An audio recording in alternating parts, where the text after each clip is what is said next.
Good evening, everyone, and welcome. So good to see all of you. I'm Deborah Landau, Director of NYU's Creative Writing Program, and we are delighted to be hosting the National Book Awards finalist reading at NYU for the third consecutive year. It's a privilege to be able to help showcase and celebrate the vital importance of writers and books, and I'd like to thank the National Book Foundation for entrusting us with this honor. On a personal note, this is especially sweet, as NYU Creative Writing has been proud to see so many in our community receive National Book Awards over the years, including alumni Robin Koss-Lewis, Tess Gunty, Bruno Labata, and John Keane. Warmest thanks to everyone at Skirball for this gorgeous space. Immense gratitude to President Mills and Provost DePico for their generous support. Special thanks also to Ryan Pointer and Joanna Yaz for helping to make tonight possible. And to all of our friends at the National Book Foundation, thank you. Now, as ever, books feel essential. You think your pain and your heartbreak are unprecedented in the history of the world, James Baldwin famously wrote, but then you read. It was books that taught me that the things that tormented me most were the very things that connected me with all the people who were alive, who had ever been alive. It is this connection to one another through books that we are celebrating tonight. I'd like to extend my warmest congratulations to all the finalists on this extraordinary achievement. And now it is my great pleasure to introduce Ruth Dickey, Executive Director of the National Book Foundation.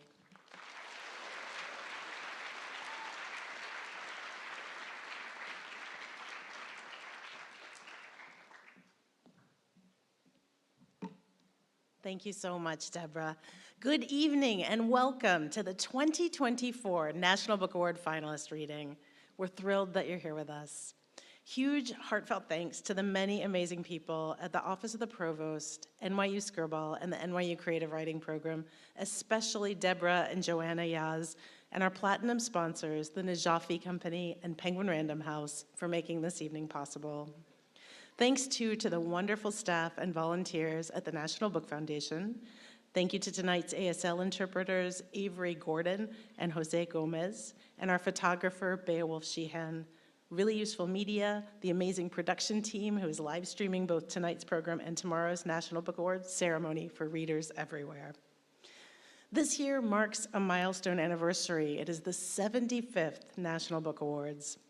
From sorting through our archival boxes to our first ever summer reading adventure, we've been celebrating our anniversary across the year. And tonight marks the near culmination where we'll get to hear from and recognize the finalists for the 2024 National Book Awards before tomorrow's award ceremony. Thank you all so much for joining us in person and virtually on this special occasion. Please join me in giving these authors and translators a huge round of applause.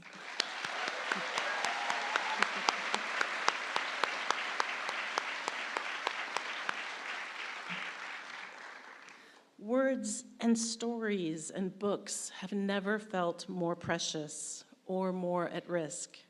It feels like a balm to be gathered together in a room of writers and readers and to celebrate the unstoppable power of literature.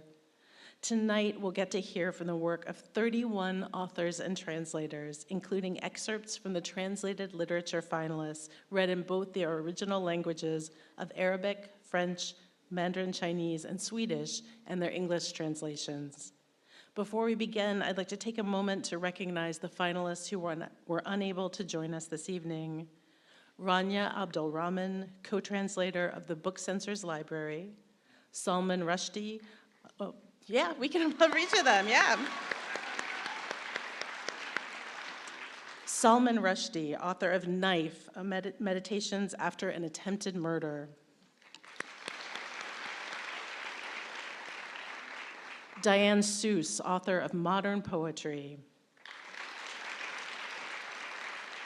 And Samar Yazbak, author of Where the Wind Calls Home. We are so lucky to be joined by special guests Kiran Desai, who will be reading for Salman Rushdie, and Jeff Schatz, who will be reading for Diane Seuss. Each year, we are forever indebted to an extraordinary panel of National Book Awards judges. The 2024 judges read and deliberated on 1,917 book submissions and somehow found a way to narrow that list down to our 25 remarkable finalists in the categories of fiction, nonfiction, poetry, translated literature, and young people's literature. These finalists represent some of the most exceptional literature published today, and how lucky are we to be their readers. Tomorrow, we'll celebrate the 75th National Book Awards ceremony hosted by comedian and writer Kate McKinnon. So excited about that. And featuring musical guest John Batiste. We'll recognize our Lifetime Achievement honorees, Barbara Kingsolver and W. Paul Coates, and of course, the 2024 National Book Award winners will be announced live on stage. We hope that you will join us and tune in live on our website at nationalbook.org/awards. The National Book Awards fuels our year-round work at the National Book Foundation, which is to connect books with readers of all ages through our educational and public programming in all 50 states, Washington, D.C., and Puerto Rico. We partner with public libraries, colleges, cultural centers, educators, and book festivals, and distribute publisher-donated books to children and families living in public housing communities. Some of our teacher fellows and program partners from Massachusetts and Mississippi to Texas and Washington are even here with us in the room tonight. The work we do together begins and ends with the belief that books are for everyone. If you believe as much as we do in the connective power of literature, you can support our work by scanning the QR code on the back of your program or by visiting our website at nationalbook.org/give. I'd also encourage you to support the incredible authors and translators on stage by purchasing the 2024 National Book Award finalists. Huge thanks to McNally Jackson for joining us on site to sell all 25 titles. If you haven't already, please buy at least one copy of each book at intermission or following the program. And now I'll turn things over to our fantastic host for the evening, Brittany Luce. Brittany is an award-winning journalist, on-air host, and cultural critic. She is currently the host of It's Been a Minute, a podcast and nationally syndicated radio show from NPR. Previously, Luce hosted for Colored Nerds, The Nod, and Sampler podcasts, and co-hosted and executive produced The Nod with Brittany and Eric. She's written for Vulture and Harper's Bazaar and has read many of your books. We are tremendously lucky to have Brittany joining us tonight. Thank you, and I hope you enjoy the program.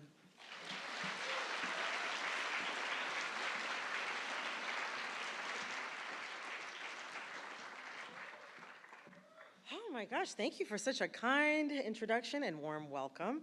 And also I should welcome all of you. Welcome to the 2024 National Book Awards finalist reading. I am Brittany Luce, and I am honored, beyond honored, to be your host for this evening. Thank you all so much for joining us.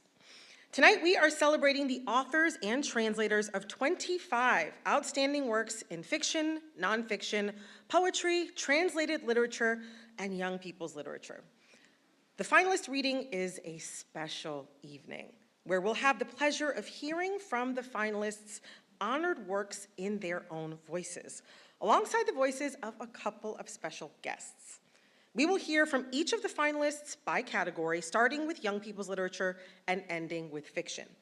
There will be a brief 10-minute intermission after the translated literature finalists when book sales, thanks again to McNally Jackson, will be available in the lobby. For the translated literature category, the first reader will read a passage in the original language. Tonight, we'll hear texts in Arabic, French, Mandarin Chinese, and Swedish. The next reader will then read the same passage in English. Throughout the evening, I will introduce each reader by name in groups. Finalists, as I call your name, please stand by your seat and face the audience for a round of applause. Audience, make sure you clap, okay? It's not hard to do, though. And then audience, please, audience, please hold your applause. I didn't get this right. Audience, please hold your applause until the entire category is announced. So hold your applause, but y'all stand up and face the audience, okay? Then finalists, please approach the podium in alphabetical order.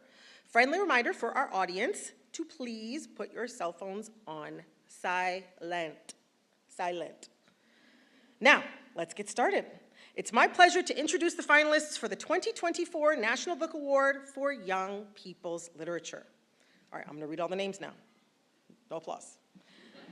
Violet Duncan, Josh Galarza, Erin Entrada Kelly, Shifa Saltaji Safadi, and Angela Shante.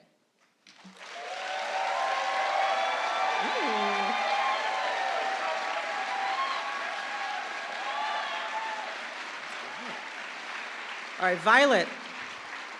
Violet, would you please kick things off for us tonight?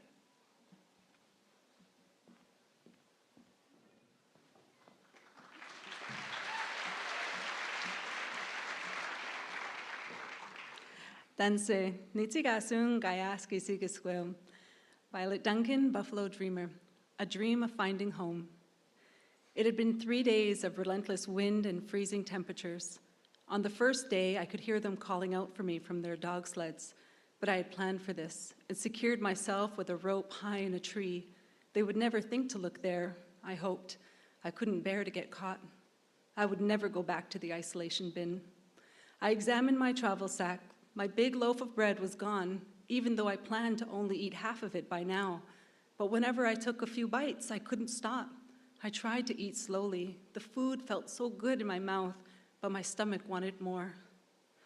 I needed to ration better if I was going to make it home. My apples were a little bruised, and I still had another small loaf of hard bread, some cheese, and a bag of peanuts left. The night sky was extra dark without stars as I made my way across the landscape.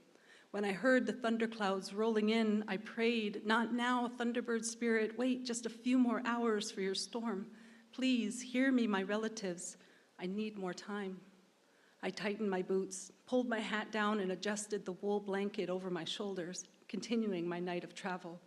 I tried to remember where I saw an old barn with a caved-in roof when I was taken years earlier. If I could make it there by morning, I might be able to find a place to hide there, and I'd be able to get a good sleep. Fortunately, I'd always been a good navigator.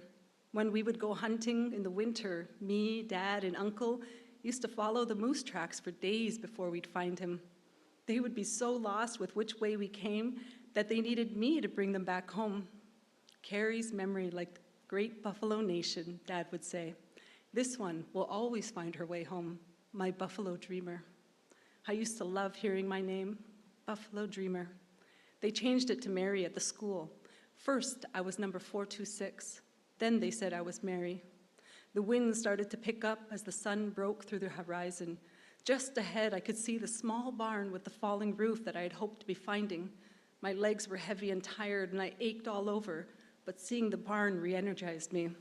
When I made it to the barn, I found a pile of hay in the loft and collapsed onto it.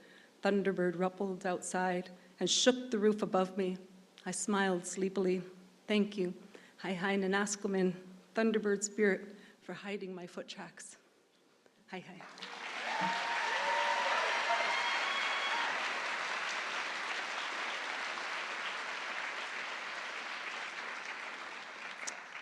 Hi, everyone. It's an honor to be reading for you all. This is from chapter 4 of my novel. The awesome thing about getting in trouble every 5 minutes, Reed once explained, is it allows a guy plenty of chances to snoop through Dean Rickamora's office. Kids aren't supposed to be in there alone, of course, but once, last semester, Rickamora left Reed to contemplate his myriad faults while dealing with some irate parent who threatened to get physical with his secretary if Rickamora didn't get his worthless ass out here right now. The prize? A key card that gets us in wherever we want to go. Why would anyone want to get into school when he's not forced to be there? Reed and I have our reasons, the latest of which fills a duffel bag resting between us in the cab of his rusting Chevy. People care more about things when you shroud them in mystery, Reed says. He smooths his hair back and snugs his ski mask over his ears. He kills the engine, having just pulled into one of the parking spaces on 3rd Street, directly in front of the field at Tucson City High. This is how J.J. Abrams builds suspense for upcoming projects. We pull our ski masks over our faces, even though we're decked in black from head to toe, no purple or yellow to catch the eye. Donning my mask makes me feel like Kid Condor when he dons his fly suit, no longer just a punk-ass orphan from the wasteland Aerato system, but a motherfucking hero, motherfucker. Reed says, "This is how you get people to lose their shit on Reddit. Believe me, man, everyone knows Anonymous's face for a reason." Reed is explaining for the millionth time why I'm not supposed to put my name on my comic book series, even if we both know that the author of Kid Condor, Cadet First Class of the Constellation Corps, is the worst kept secret on campus. My social status has taken a hit since the release of my first edition. The general consensus seemed to mirror Robin Fletcher's response. The work was immature and lacking nuance. Was he high when he wrote this? I mean, cosmic Dorito dust? Yeah, and were those tater tots the bad guy shot out of his helmet? For the record, they were Bionetic pus pods. Even the dialogue, which I thought was clever, was mocked mercilessly by class clown Ben Rivers in his now famous nasally impression, complete with Coke bottle glasses and excited evil hand rubbing. "Adonis will reward me handsomely when I deliver Kid Condor to him in chains because I'm what? Intelligent, industrious, and indefatigable." But A.J. Mukherjee gave the work a C+ in his official review. He declared that one day my fans would look back on this early self-published artifact as a campy time capsule of immeasurable promise. He praised the work's allusions to pre-Columbian civilizations and called me a storyteller to watch. This is why I penned a sequel. This is why Reed and I are going covert comic booking tonight. Thank you all.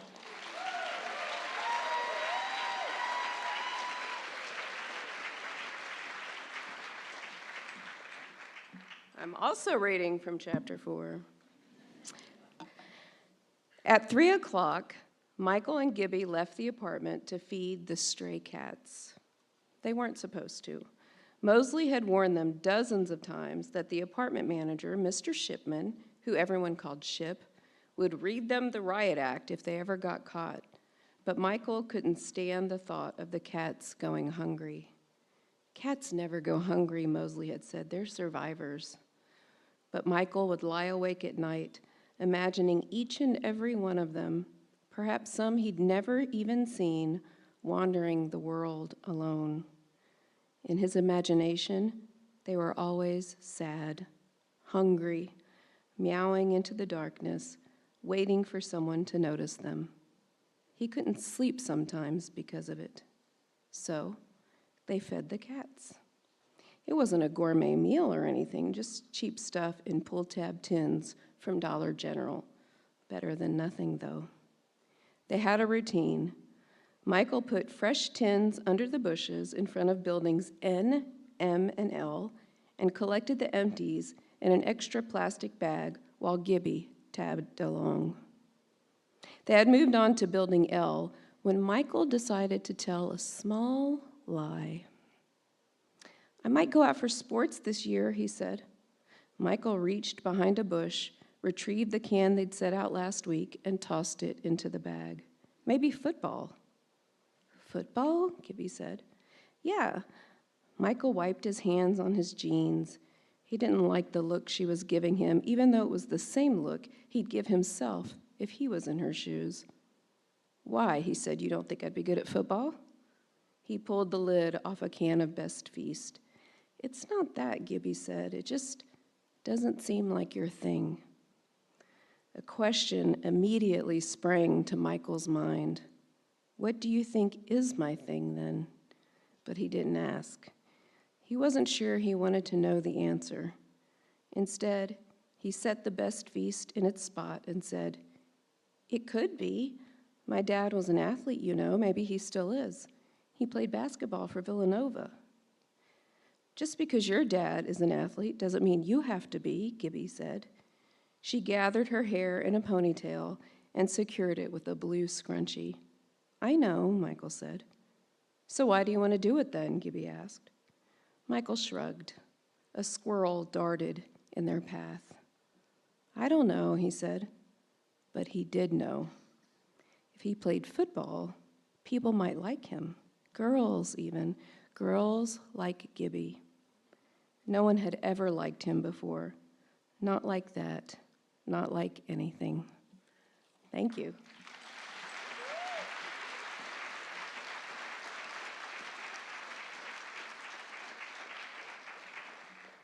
Hi, everyone. I'm reading from the beginning of the book. This book deals with the Muslim ban, and I know I could have probably chosen something more impactful later on, but if you were to ask Kareem what this book is about, it's about football, and I think a Syrian kid deserves to have a book where he just talks about his experience with football. Draft. The day football tryouts take place is the day my best friend moves away. My skill must have been boxed up, taped shut, and left on the moving truck with Adam. Because my throws fall instead of soar, my tongue tangles out bad plays, and I'm sacked to the turf before I can scramble. My possibility of playing quarterback tumbles out of reach, just like my football. Snorts and snickers surround me as I sit down on the bench. Jersey. I decide to wear my Bears jersey the day the roster posts. Number 34, sweetness. Because even if Walter Payton was running back, and I want to be QB, he was the best player ever, helping the Bears reach the highest victory, Super Bowl 20. Maybe if I look like I belong on the field, I'll get picked to join my middle school football team. In the Quran, it says, you're supposed to say, Insha'Allah, if you want something to happen. I say Insha'Allah 1,000 times before we get to school. Team. I run my finger down the roster, but my name's not there. A heavy sensation of disappointment weighs me down like defeat. Like the Bears almost every game they played preseason, I stink of loss. I stumble back from the list of players and get the urge to tear the jersey off my phony back. Even sweetness can't help me. Austin strides forward. He stops at the roster, barely giving it a glance before letting out a smug smile and sauntering down the school hall. He's surrounded by the cheers of friends, teammates, students, while I stand alone. Fall 2016, prepare to play. The day of the first school game, the team marches down the halls together, loud with laughter, matching jerseys filling their faces with triumph, applause around them as they prepare to play, while I flatten my body against the lockers, moving out of their way. All I can think is, if I was on the team, I wouldn't be invisible. Stadium. It seems like everyone in Chesterton comes to the first game. The silver and red colors of our Bulldogs streaked on hundreds of faces. Wide smiles, spirits high, arms waving. Loud voices in the stands chanting the school spirit song. The barely fall breeze of September flowing around us. It takes only one quarter for everyone to realize our team isn't going to win. Austin's tosses fall shorter. Coach's yells get louder. The number of fans in the stands gets smaller. I feel like I'm rewatching last Sunday's game, rewatching Jay Cutler get sacked 5 times, rewatching Bears fans leaving to avoid seeing a game end so low it crushes us to the ground. Thank you.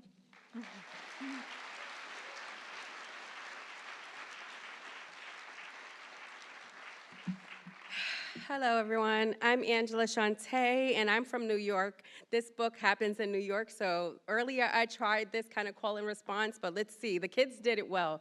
Let's see if the adults know this. So I'm going to say a line. You just naturally what comes next.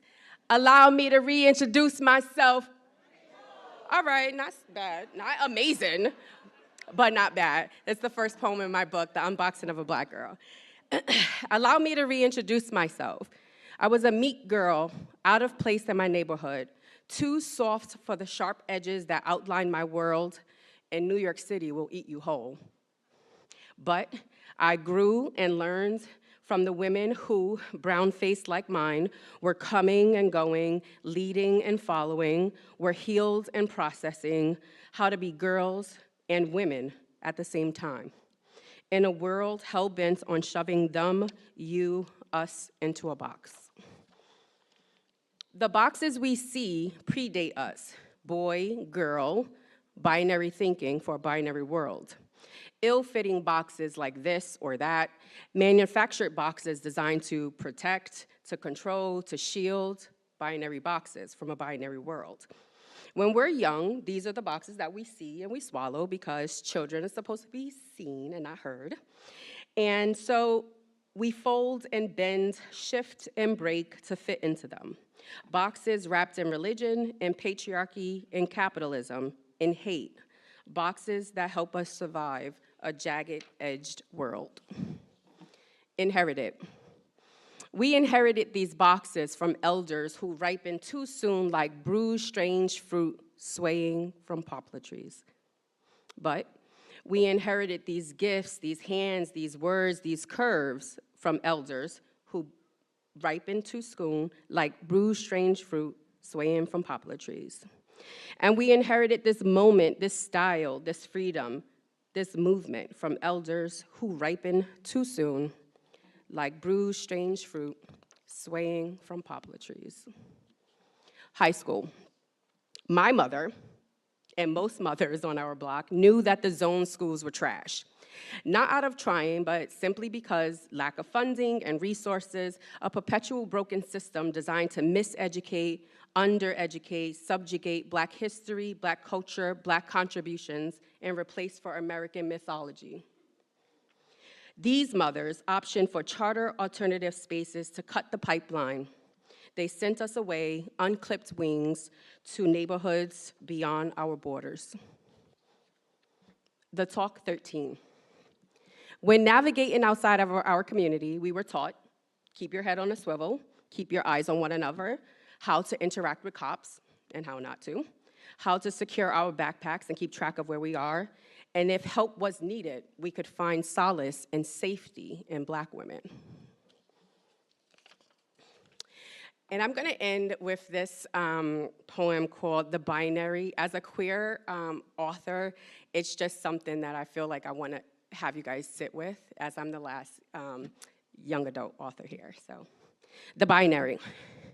Today, lawmakers voted to take away another thing, to withdraw another comfort, to stop progress to queer rights, human rights, your rights, our rights, fuck, all the rights. They've perfected ways to get us to hate one another, live and lie, pit brother against sister, silent cries. Tomorrow, you'll cast a vote. White or Black, North or South, him or her, right or wrong. Boxes to protect, to control, to shield. Binary boxes for a binary world. A jagged, edged world, deep, deep down in the fabric of our nation.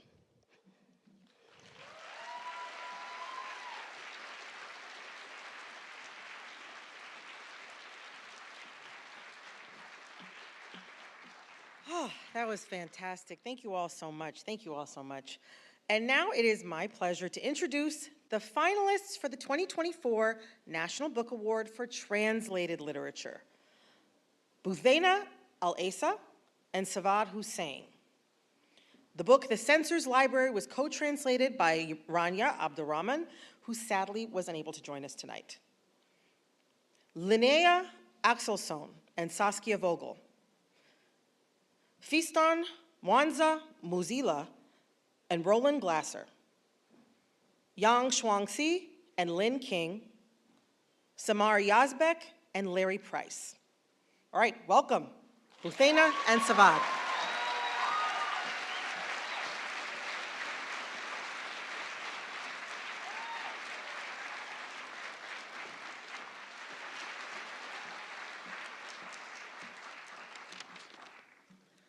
Hello, everyone.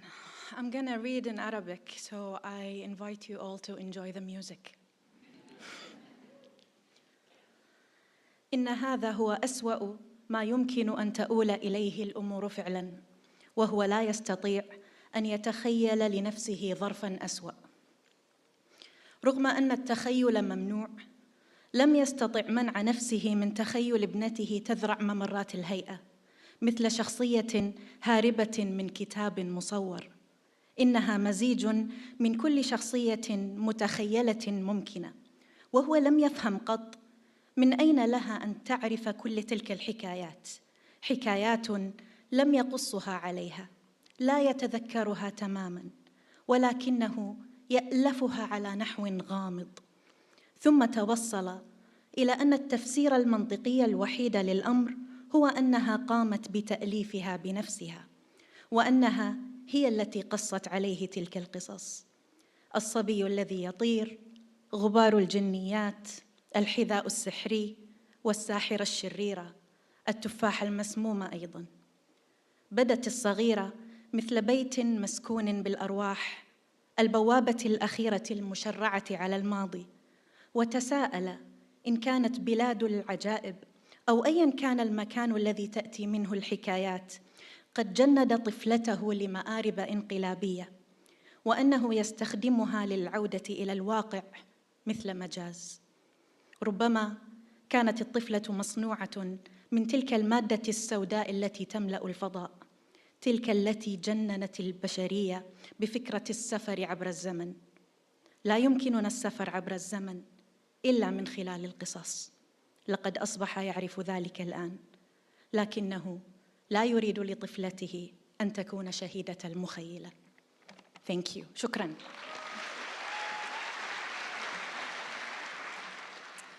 Hi everyone, I'm Savad Hussain, and I'm reading this on behalf of myself and my co-translator Rania Abdurrahman, who unfortunately couldn't be here today. He couldn't imagine a worse situation, even though it was forbidden to do so at all, and he couldn't stop himself from imagining his daughter wandering the corridors of the censorship authority like a picture book character on the loose. She knew so many stories. He'd never understood how, and she somehow managed to embody each of their protagonists.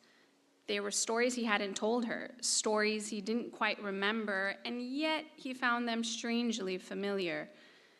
He had decided that the only logical explanation was that she'd thought up the stories herself. Tales of fairy dust, and the boy who could fly, the wicked witch and the magic shoes, and the poisoned apple too. She was like a house possessed by spirits, the final doorway to the past. Had Wonderland, or wherever it was that stories came from, recruited his daughter for some kind of plot to overthrow the government? Was it trying to use her to come back to the real world, like a metaphor or a conduit for meaning? Perhaps the child was made of the dark matter that fills the universe, no different from a black hole that allows elements to travel through space, time and space, confounding humanity to no end. But people can only travel through time in stories. He knew this, but his daughter didn't. He didn't want her to burn on the pyre of imagination. Ooh.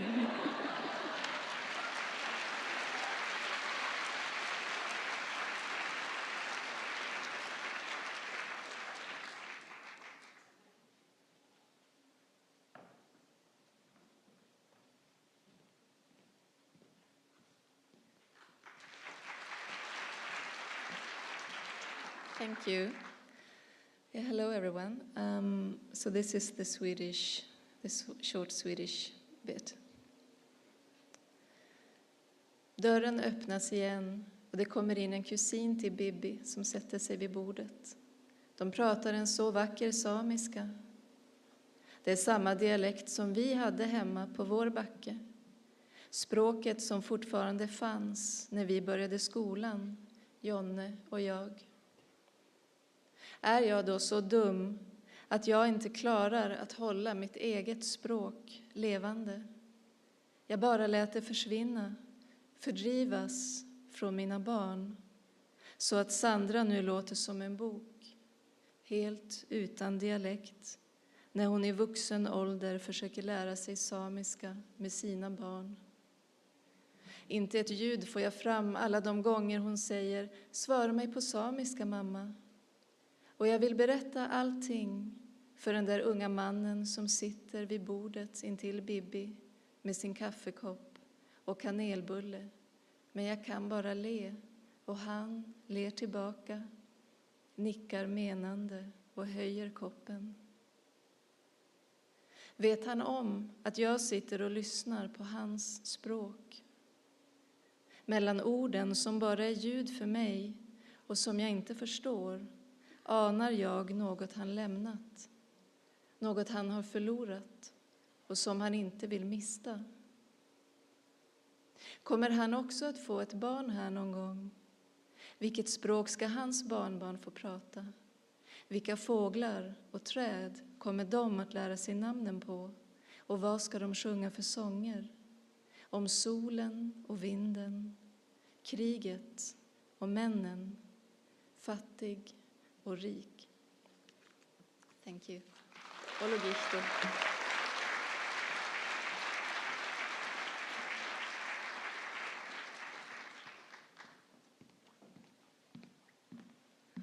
Hi, my name is Saskia Vogel.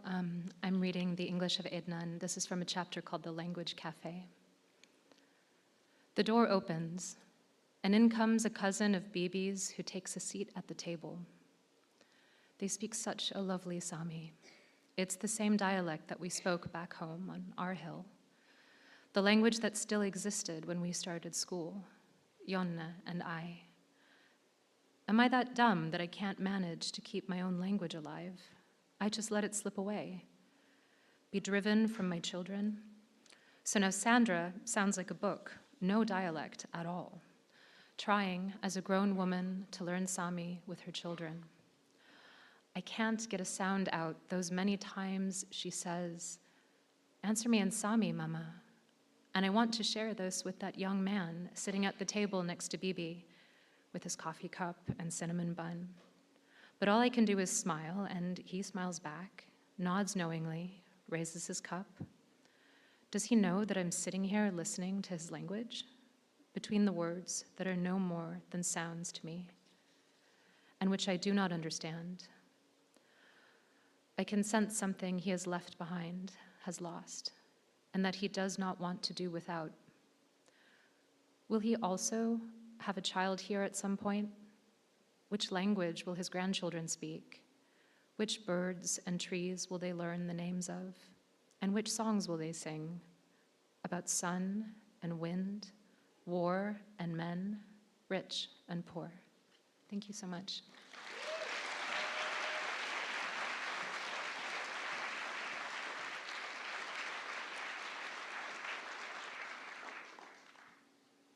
Good evening. I'll read in French. La rue, la rue nous appartenait. Elle était dans notre escarcelle. Elle était notre propriété privée, notre chose, notre marchandise. Nous la remplissions de nos rêves, de rêves décarcassés, de rêves privés de mazout, de rêves sans tête ni colonne vertébrale. La nuit, l'alcool et la colle nous donnaient des ailes, nous transportaient au-delà de fleuves et de mers, et nous atterrissions par le plus grand hasard dans de mégalopoles inconnues. Le Caire, Kinshasa, New York, en compagnie de nos épouses et même de nos époux, bras dessus, bras dessous, affublés de nos manteaux de fourrure, de blousons en cuir et de pulls en cachemire, coulant à verse de bouteilles de champagne, heureux comme 10. Puisque nous y sommes, j'ai dit ceci. Nous ne nous accaparions pas illégalement de breloques d'autrui. Nous ne nous servions pas, nous ne nous servions à la source comme de bons colons. De la malversation, absolument pas. Comment aurions-nous pu tordre le cou à la fin si nous ne nous servions pas à la source. D'ailleurs, les mêmes gens qui se plaignaient de nos rapines, dans l'heure qui suivait, regrettaient, versaient de larmes de crocodile, secouaient la trogne quand ils tombaient sur le cadavre d'un mioche dans les rues alphatées du centre-ville. À bien y penser, nous n'appartenons plus au Katanga et n'étions ni de loin ni de près concernés par l'union minière et ses débiles ajustements structurels.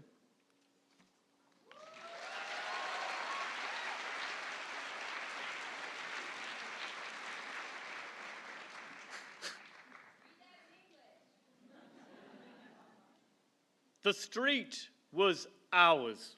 It was in our pocket, our private property, our thing, our merchandise. And we filled it with our dreams, gutted dreams, dreams from those nights without fuel oil, dreams lacking heads or backbones. At night, alcohol and glue gave us wings, carried us over rivers and seas, and we landed in uncharted megacities, Cairo, Kinshasa, New York.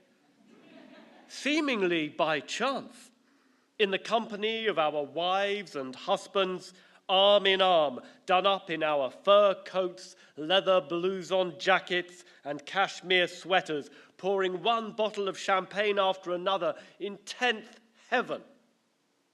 Yet I must say this. We made no illegal seizures of other people's trinkets. We simply helped ourselves at the source, like good colonialists. Misappropriation? Definitely not. How could we have laid hunger to rest if we didn't help ourselves at the source?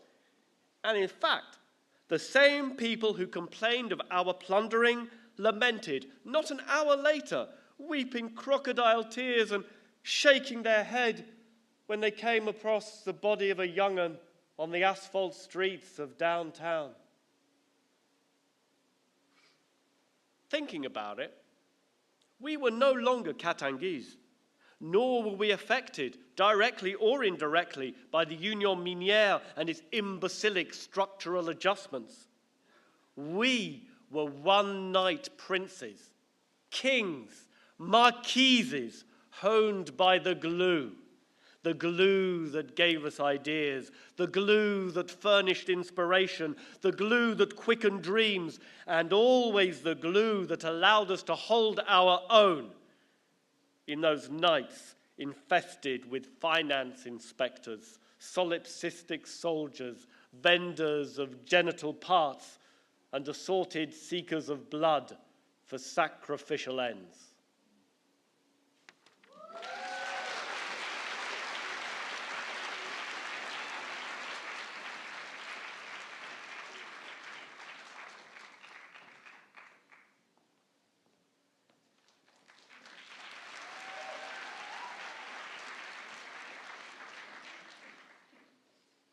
大家好，大家好。食堂的玻璃窗有冬天的日光穿透，满是生辉，照映小千浑身一圈金边。那就像是这个世间天上天下走来我面前的人们，唯有小千闪闪发光。所以说我才会无法忍受，身在本岛的小千不就是屈就吗？跟那种男人结婚，到底可以做什么呢？翻译家的工作，如果在本岛无法进行，我们就到内地去，这样不就好了吗？请你等一等。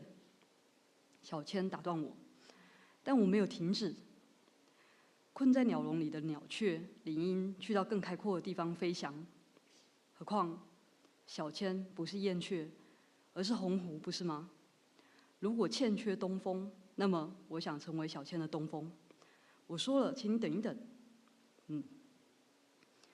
可是，如果说我不想乘上那一阵东风呢？小千语气坚决，我反而错愕。为什么不想呢？我说过了吧，小千不必依靠王家，也可以去内地生活的。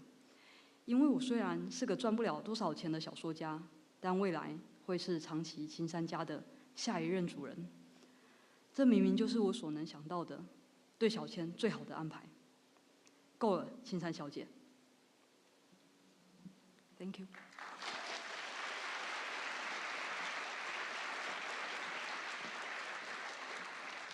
Hi. I will give a little bit of context because this scene takes place a little later in the book, about 2/3 of the way through. So this story is set in 1938, a time when Taiwan was governed by the Japanese Empire.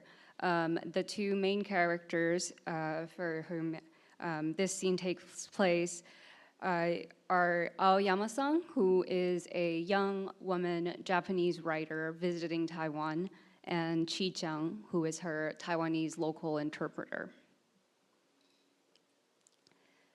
The winter daylight filtered through the cafeteria's glass windows shone a halo around Chi-chang's body. Just like how, in this world, in all of heaven and on all of earth, Chi-chang was the only person who glowed in my eyes. That's why I can't bear that you have to settle for a lesser life here on the island. What can you do after marrying a man like that? If you can't work as a translator on the island, then why don't we go to the mainland? Stop, please. I didn't stop. It makes sense for a caged bird to seek more open lands. Besides, Chi-chang, you're no sparrow. You're a white phoenix. Isn't that right? If what you're missing is a rising wind to lift your wings, then let me be your easterly wind. I said, please stop. What if I don't want to ride that easterly wind? Her tone was firm. I was dumbfounded. But why not? I've said it before. You don't have to rely on the old family to move to the mainland. I might not earn all that much as a novelist, but I am heir to the Nagasaki branch of the Aoyama family. This is the best possible arrangement for you that I can... Enough, Aoyama-san, she said. Thank you.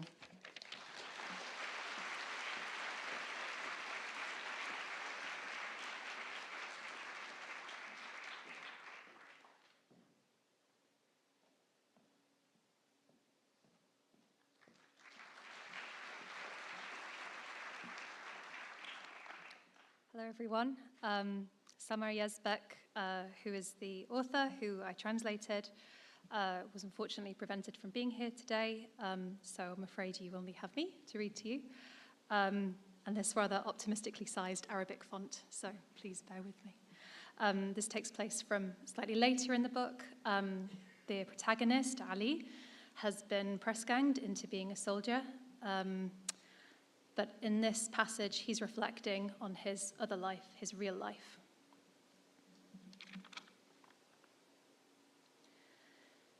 في عرزاله كان يراقب ولساعات عالما سحريا من علاب الألوان شموس صغيرة وكبيرة ومتوسطة تتمايل تظهر وتختفي تنط تعلو وتهبط وتختلف في كل ساعة من حركة الضوء.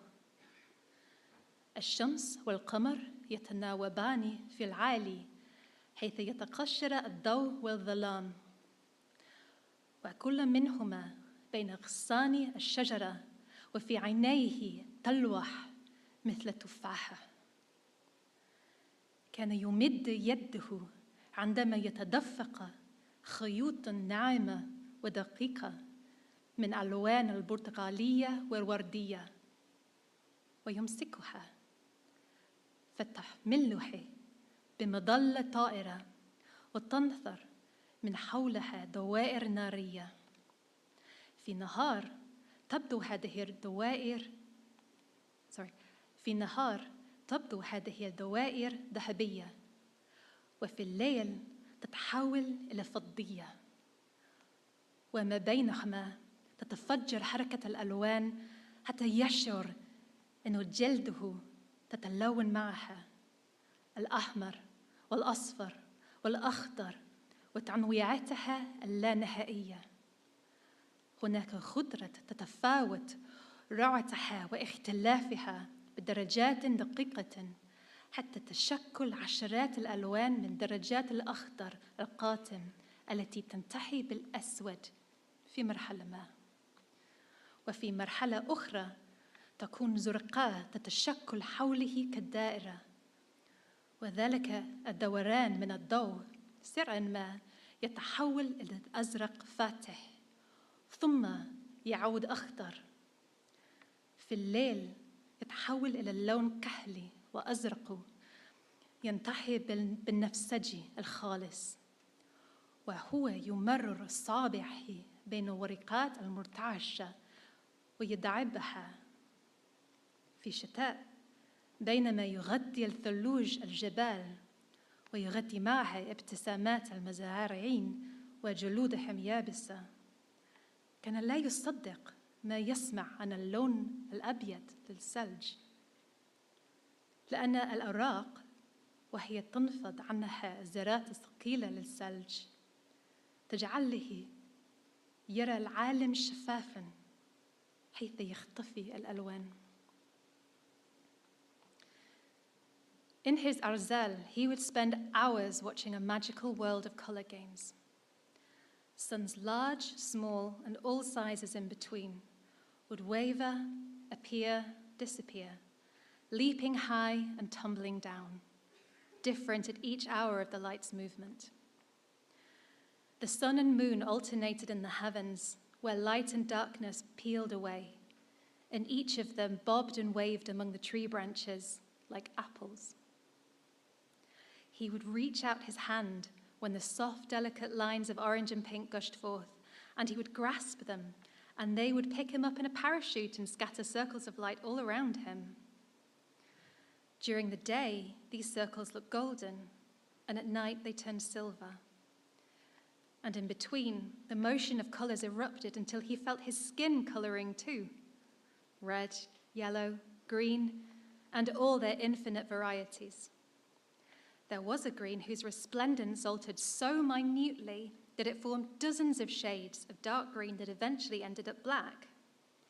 And a little later, blue formed in a circle around him. Those circles of light soon turned pale blue, then back to green, and at night they turned inky into a blue that ended up pure violet as he drew his fingers through the quivering leaves, stroking them. In winter, when snow hid the mountains along with the smiles and chapped skin of the farm laborers, he found it difficult to believe everything he'd heard about snow being white. Because the leaves, as they disintegrated into the heavy snowflakes, made him see the world as transparent, a place from which all color had disappeared. Thank you.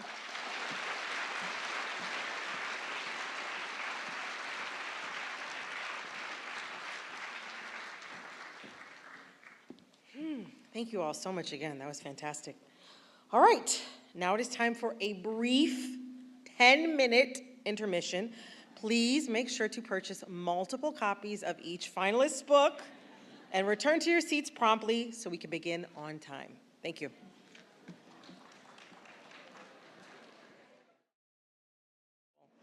Welcome back, everybody.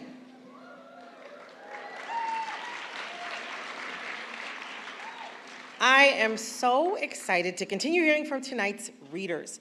Next, it is my pleasure to introduce the finalists for the 2024 National Book Award for Poetry. Wow, turning up for poetry. I love to hear it. I love to see it. All right, the finalists are Ann Carson. Well, hold on now. Y'all already forgot the rules from the first half of the program. You're supposed to hold your applause. But shout out Ann Carson. Fatty Judah. Y'all really supposed to stop. But I understand the feeling behind it. MS Red Cherries, Jeff Schott. I'm not wielding enough authority in this room, because what are y'all doing?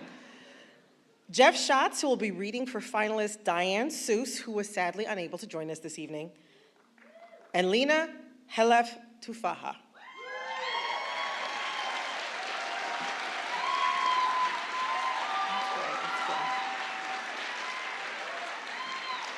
See how robust and good it feels when you wait, okay? Good things come to those who wait. Please help me welcome to the podium Ann Carson.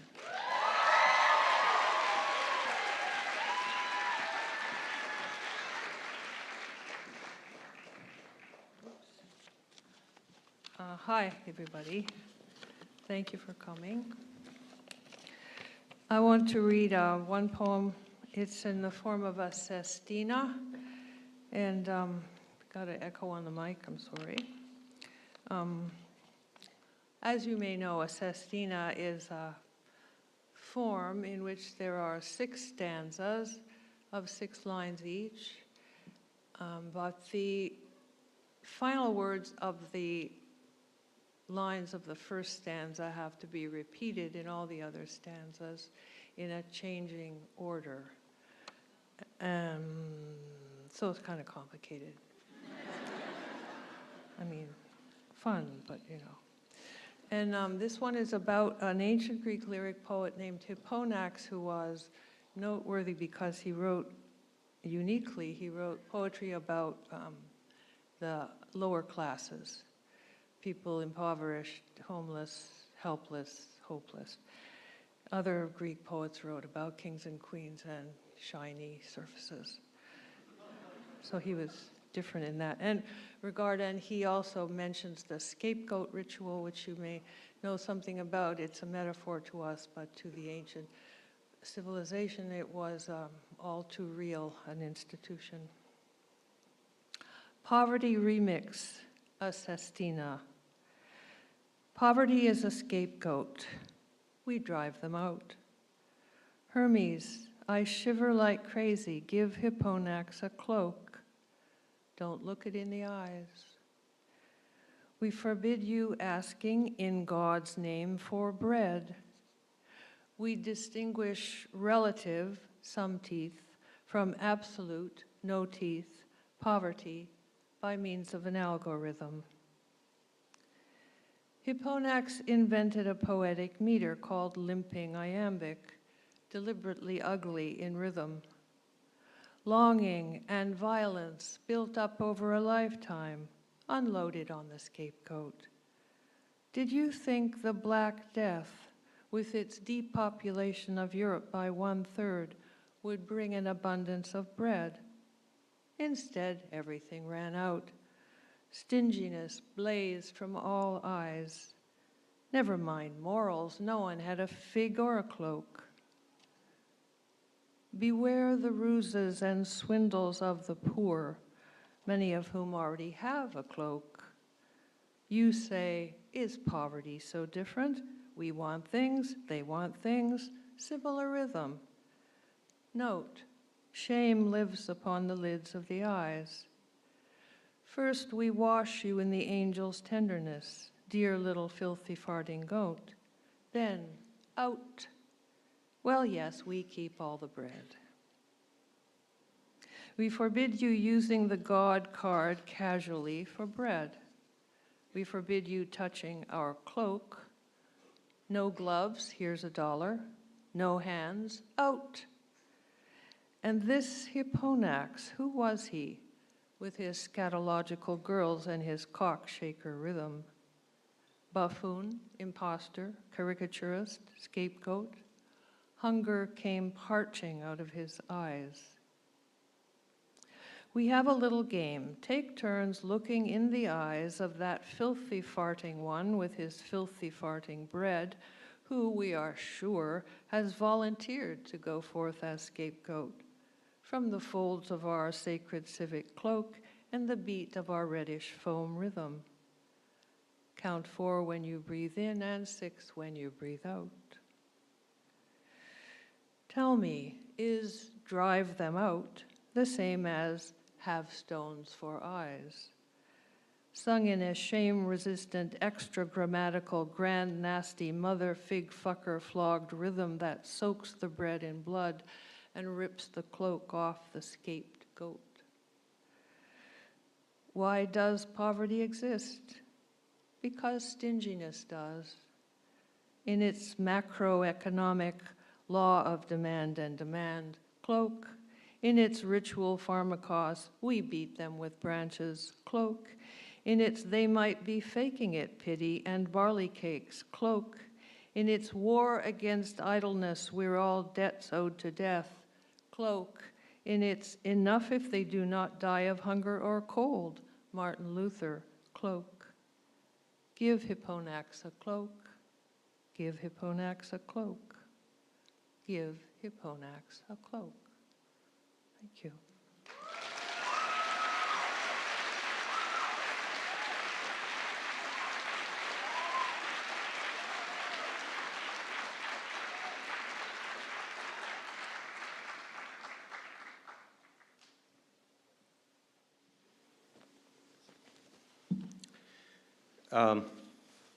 Decided to read a new piece.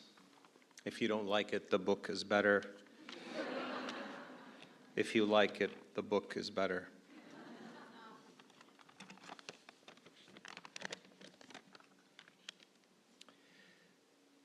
Is this the banality of evil reconvened? Are you Gen G? Did you vote to make it great again? Or was genocide never genocide to you? Is there a light inside you dying to go out? Who will you mine to keep your night bright? How are you always unprecedented, even as echo? Am I a Palestinian, ever not an analogy whose progenitor you are? How heroic is your common decency? Why are you so often the baby and I'm the bathwater? Will you judge me if I reply, Allahu Akbar? And when you forever hold my peace, do you say, Salam alaikum? And if I say, free, free, will you fill in the blank from the river to the sea? What do you remember of Iraqi memory? What if Palestinians love their freedom more than you love their unfreedom? Did you know this about the way you love? Did you convert my ashes to your gold dust?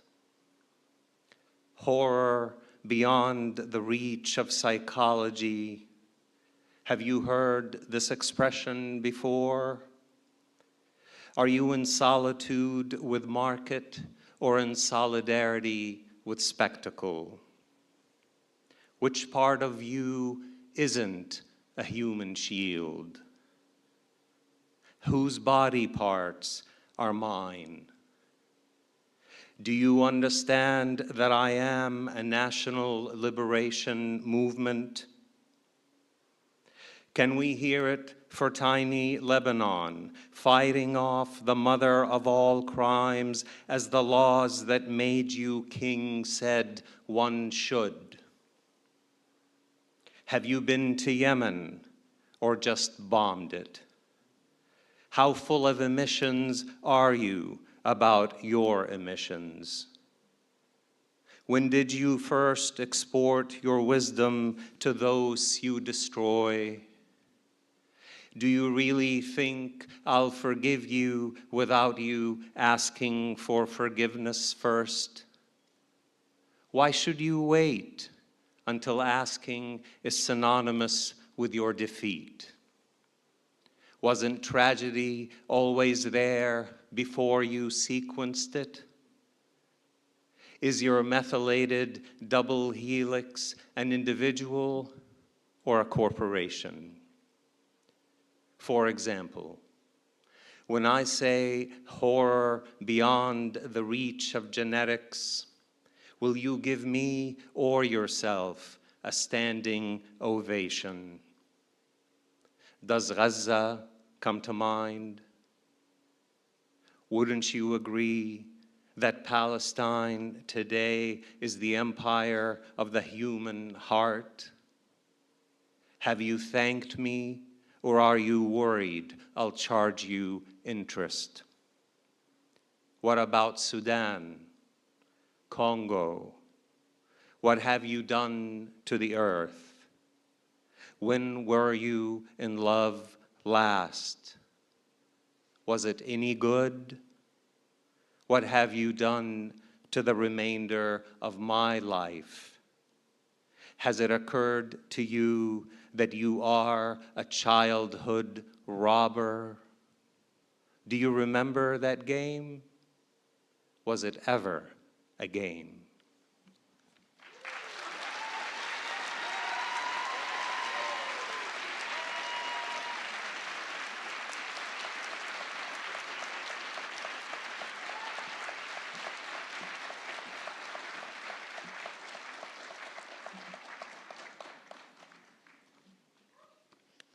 Little hat trick.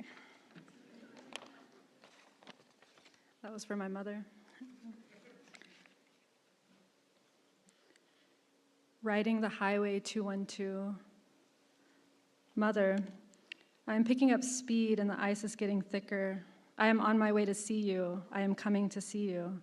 I haven't been home in a couple years, but I'm driving the miles back home. The reservation always feels extraterrestrial, like the International Space Station, a condensed bubble of sky, clouds, sun, and moon, always surprised they are the same ones that rise above you. I look at the bare map on the bare road, which makes a two-dimensional map seem even flatter, and past the familiar road signs. I see the Catholic Church, the nicest building in town, and I see the river. I'm looking at the river and remembering a story you told me about my sister. You said she once got so drunk during a party, she fell into the river and forgot how to swim, and then someone pulled her out. My brother says it was you, but you said it was him. My sister doesn't remember, but she cried when she made it onto land. I also remember you telling me that the river was poisoned by the neighboring coal mines. You said that the fish in the river were sick, and so was the river. I remember meeting a cousin for the first time one summer when I visited home from college, who told me about the center of the universe. He was so happy to have finally met me because I was your daughter. He thought the world of you, so he thought the same of me. He called himself a river rat, and the next summer he drowned. It is hard to think that a river that has fed and kept us alive has also taken so much from us, poisoned in the shadow of coal mountains. I pull into your yard and I knock on your door. You answer and tell me to sit down. You have been sick for a little bit of a long time, and I know that. Now your sickness is so loud, it asks if I ever thought of where I want to be buried, and I say yes, wherever you are.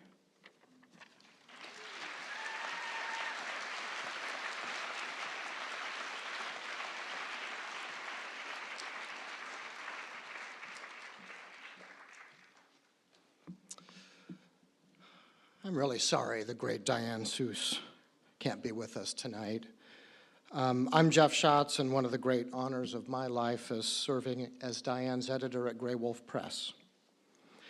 Here is her poem, Juke. Juke. What kind of juke do you prefer? For me, it's the kind with 3 songs and 37 blank title strips. 3 songs and 2 are Luckenbach, Texas. The third is beautiful and arcane, but the patrons hate it, and the record skips. I prefer the 3-song juke and the 3-toothed human smile. I found the juke of my dreams in a bar called Chums. No clue the origin or meaning of the quotation marks. It was a prime number of a bar, and now it's dead. One night, drinking half and halves, half beer, half tomato juice with schnapps chasers, a cheap source of hallucination. A soon-to-be defrocked Catholic priest, Vic Jr., my mother, and me, our faces streaked blue with pool chalk, juke red as a beating heart, and just a strip of hollyhocks and a tree line between us and the northern lights. I was young, I looked like a Rubens painting of a woman half eaten by moths. What lucky debauchery. The ride back on a washboard dirt road, taking everything for granted, flipping off the aurora borealis like it was some three-toothed human in flashy clothes dancing to get my attention. I wasn't a mean drunk then, just honest. Next morning, Mom walked in on the naked priest in the shack's garage, washing himself with a rag and cold water from the well in a metal dishpan. I'd later do dishes in that pan and wash my hair in that pan. We popped popcorn on the one-burner wood-burning stove and ate it out of that pan. I'm talking about a time and a place. All I can say of it is that it was real. The song choices were limited, so the grooves were dug deep.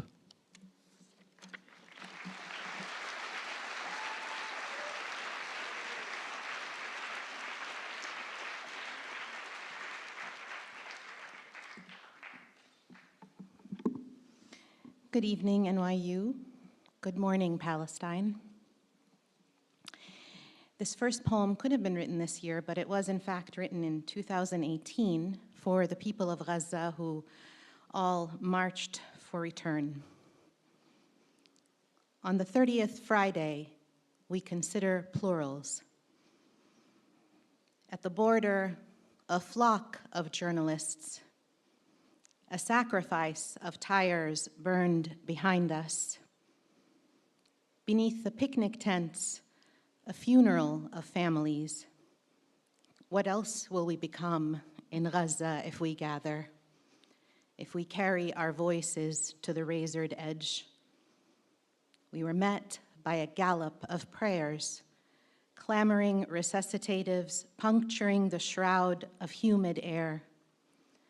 We were met by a delirium of greetings. Peace be upon us, surreal between embraces, the horizon locked and loaded. What is upon us will require mercy. Let the plural be a return of us, a carnage of blessings, bodies freed from broken promises, from the encumbrances of waiting.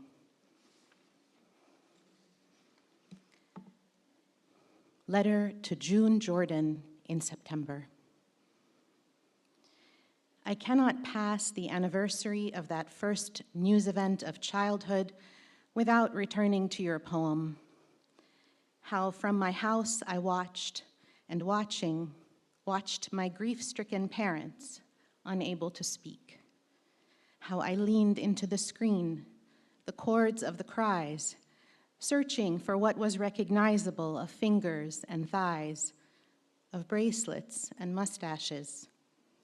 Macabre arrangement of bodies with names like our own. I cannot pass without your words. Something about witnessing twice removed, about distances magnified by the shift into language, of dailiness and my own children's vernacular and the machine grinding us all in its jaws. I met a girl from the camp at a reading in Beirut. She asked if we could talk about the life of poetry. Our families are hauled off to the world of the dead, and every day it is on screen. In Gaza, we're watching Ferguson, and in Atlanta, we're watching Jerusalem, watching Minneapolis, watching. Their weapons and their training programs, indistinguishable. The word almost flickers for a nanosecond. Here I note the shelf life of self-censorship, legacy of our era. Some days, poems are scrawled on pieces of cardboard and carried on our shoulders at the protest, like martyrs. Here, I should say something about hope. Here, I should say something about living. Thank you.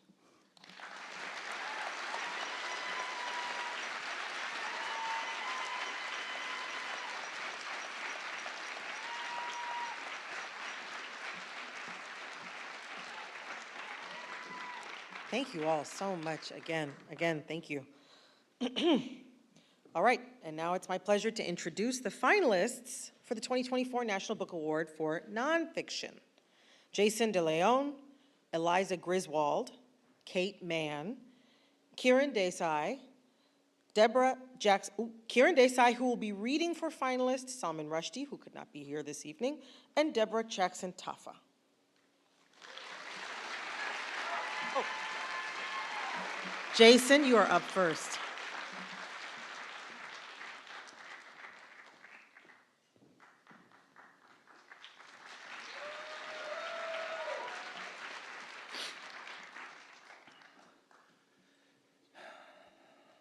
This is a conversation that I have with a banged up 19-year-old kid from Honduras who occasionally makes money moving people across the length of Mexico, who on the train tracks goes by the name Chino. He says to me, "I have to leave Pacalna because they are waiting for me to put my guard down. When night falls, they will try something. But maybe I'll go after them first. Maybe I'll start killing the people who are coming after me. I'll show them who the bigger man is," he tells me. And then he shakes his head. But the truth is, I can't do that. I don't have it in me to do those things. Right now, it feels like God is testing me to see if I have a good heart.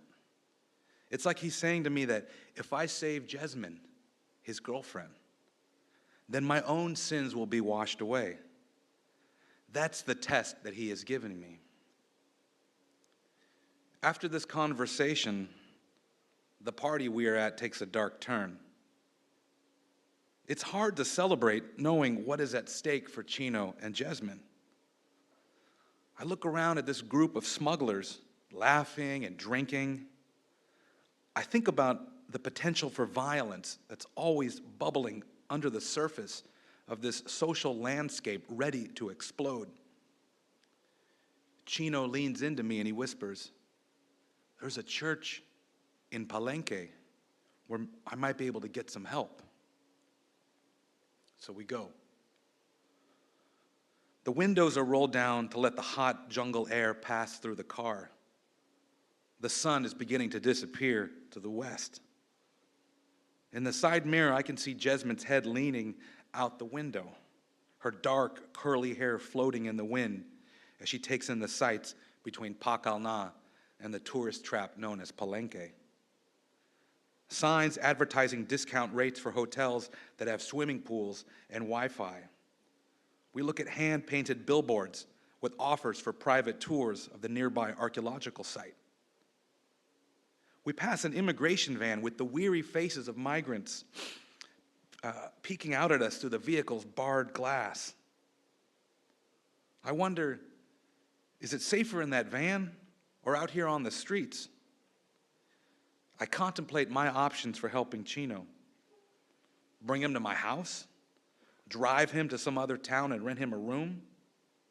But where? How far is far enough to be safe?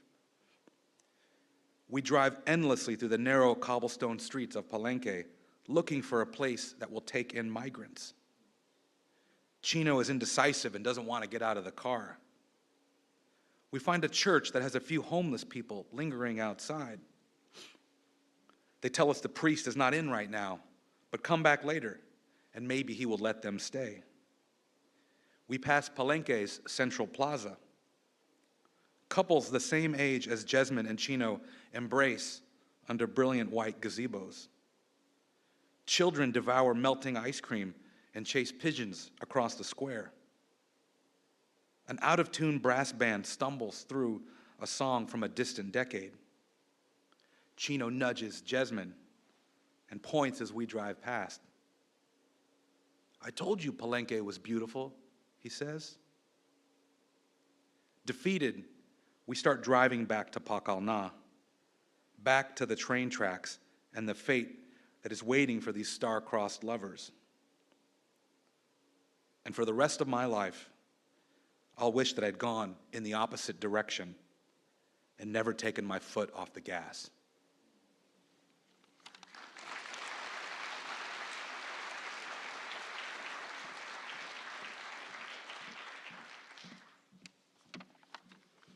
Thank you for coming and for staying. This book follows 4 pastors, Ben, Johnny, Julie, and Rachel, and you'll hear Julie's name in the passage. Churches are messy places where people seek many things, among them a common understanding of something larger than they are, of God. This can be a beautiful, courageous endeavor that in its effort to do right usually goes wrong. Maybe churches need to die, to rid themselves of their old bodies, their advanced pathologies, to make themselves new again, to be free of the weight of a past none can carry. This cycle is, after all, the foundational principle of the faith. The theologian Chesterton said, "Christianity has died many times and risen again, for it had a God who knew his way out of the grave."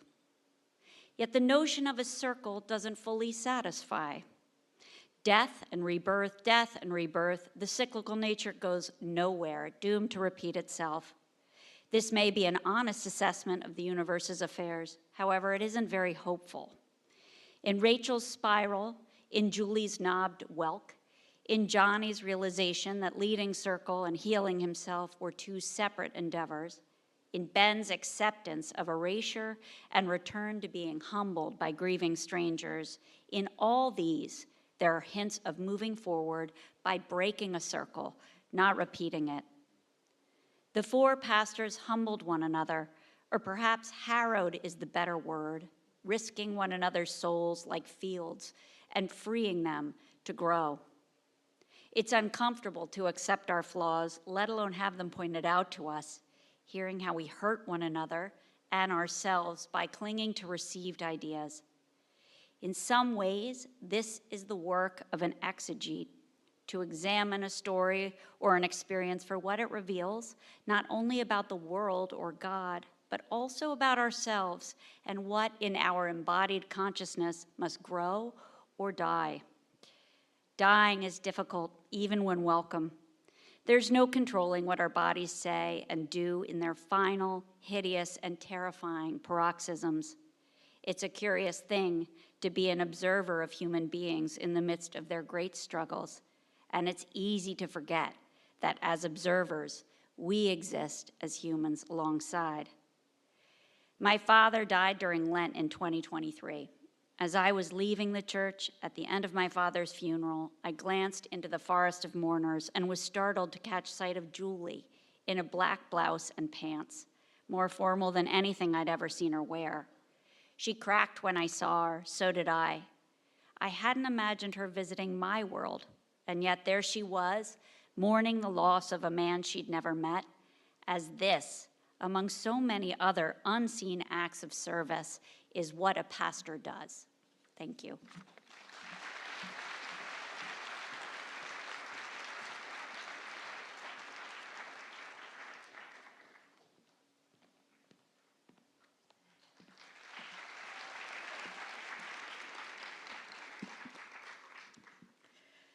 So my book is about the ways in which fat phobia is structural and systemic, but I was left with this question at the end of the book: how should we think about our bodies for all that? And this is my attempt to begin to answer that question. In 2022, Sports Illustrated featured Yumi Nu, the plus-size model, on the cover of its annual swimsuit issue. Nu, it should be noted, is a small, fat woman. The reactionary Canadian psychologist Jordan B. Peterson saw fit to tweet about it. "Sorry, not beautiful, and no amount of authoritarian tolerance is going to change that," he opined. Plenty agreed, though the tweet drew a lot of heated criticism, leading Peterson to withdraw from social media for about 5 minutes. 1 month later, Peterson retweeted another image, the New York Post story about the woman named Sexiest Woman Alive by Maxim Hot 100, Paige Spiranak. The triptych featured the thin, white, blonde Spiranak posing in high heels and a bikini and displaying her cleavage in an open button-up shirt. "Okay, she might be beautiful," smiley face, tweeted Peterson, hornily. Such attitudes and the practices they give rise to are, of course, distressingly common. And the way that Peterson gives voice to them is unwittingly revealing. Sorry, he offers twice, and of course he's not sorry. But the high-handed tone suggests a man rejecting something offered to him, meant for him personally. It's not just that it's not for him, it's for him, but not up to his definitive, exacting standards. When it comes to beauty, he is the arbiter, and his pleasure is the measure. And sadly, the world often agrees with him and grants such privileged men such false authority. At the end of the book, you may be wondering how I now feel about my body. What follows will not be, I'm afraid, a triumphant conclusion. In part, this is because my story is still very much still being written, and in part, it is because not in bodily self-love, but rather a shift in perspective in which I've found my freedom. The thought that has helped me most in navigating all of this is that my body is for me. Your body is for you. My body is not decoration. Your body is not decoration. Our bodies are our homes, as the slogan has it. It goes without saying that you can have a reaction to my body. That reaction may be positive or negative or neutral, and good, bad, objectionable, non-objectionable. Contrary to what Peterson and his ilk may have you believe, it is not authoritarian to recognize some attitudes towards others' bodies as rude, even obnoxious. You're entitled to your opinion, but I'm entitled to think you an asshole for having it, and doubly so for expressing it when nobody asked you. Of course, it's complicated. The ways I want to express myself bodily will inevitably be informed by the culture in which I live and by the complex confluence of social forces that structure how I'm perceived and received in the world. And I may want to do things with and to other bodies who may consent, indeed relish the prospect. But still, my body, for all that, is for me, and yours is for you. Thank you.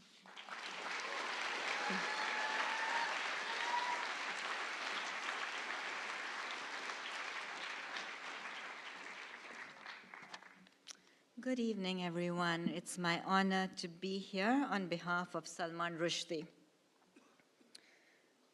At 11:15 on August 12, 2022, on a sunny Friday morning in upstate New York, I was attacked and almost killed by a young man with a knife just after I came out on stage at the amphitheater in Chautauqua, New York, to talk about the importance of keeping writers safe from harm. I was with Henry Rees, co-creator along with his wife Diane Samuels of the Pittsburgh City of Asylum project, which offers refuge to a number of writers whose safety is at risk in their own countries. This was the story Henry and I were at Chautauqua to tell. The creation in America of safe spaces for writers from elsewhere, and my involvement in that project's beginnings. It was scheduled as part of a week of events at the Chautauqua Institution titled More Than Shelter, Redefining the American Home. We never had that conversation. As I was about to discover, on that day, the amphitheater was not a safe space for me. I can still see the moment in slow motion.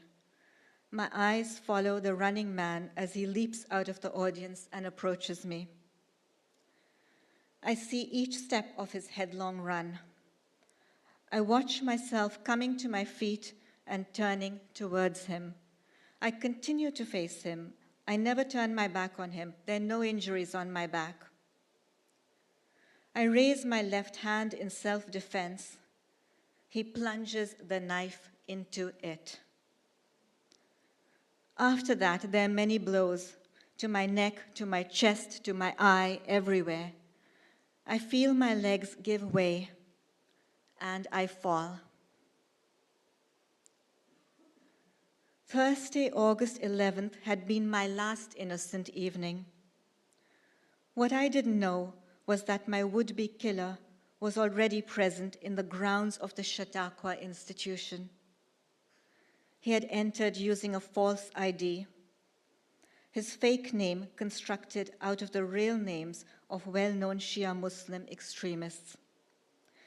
He was there somewhere.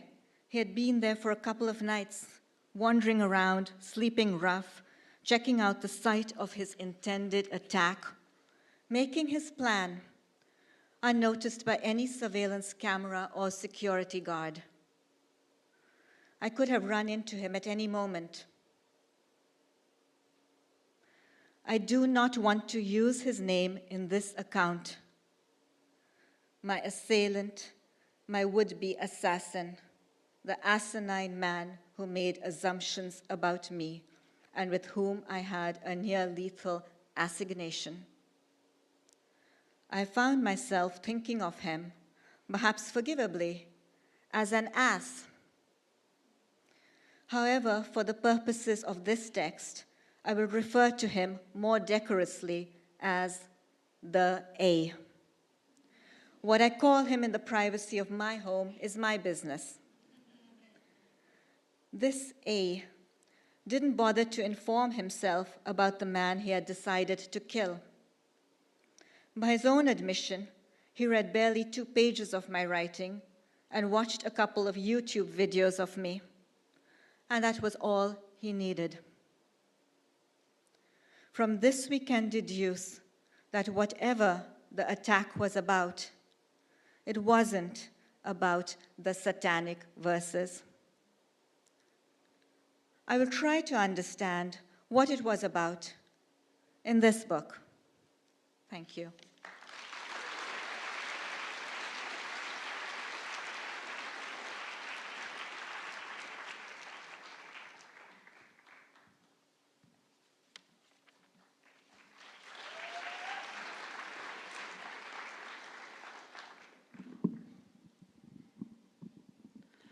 Guadsi, Hopa, it's nice to be here. The canyons of Grandma Esther's homeland in New Mexico contain Pueblo healing plants alongside toxic waste. The village where she grew up, Powati in Laguna Pueblo, sits along the Grants Mineral Belt, where a Navajo man named Patricio was hired by the Anaconda Mining Company as a uranium scout in the 1940s. He discovered high-grade ore in 1950, after which a yellow cake mining boom took place in New Mexico that led to 60% of U.S. uranium being taken from the region.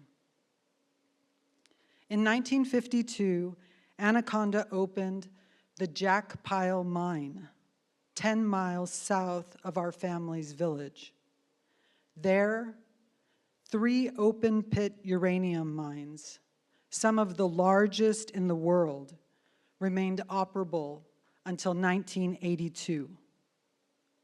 Yet when Grandma contracted cancer, no one talked about the possibility of environmental causes for her illness. No one mentioned the poison that bled into the mountain runoff, gathering in the groundwater of wells in the region, affecting Navajo, Hopi, and Laguna Pueblo people alike. No one noted how roads and houses were sometimes built with rock and ore from the mines.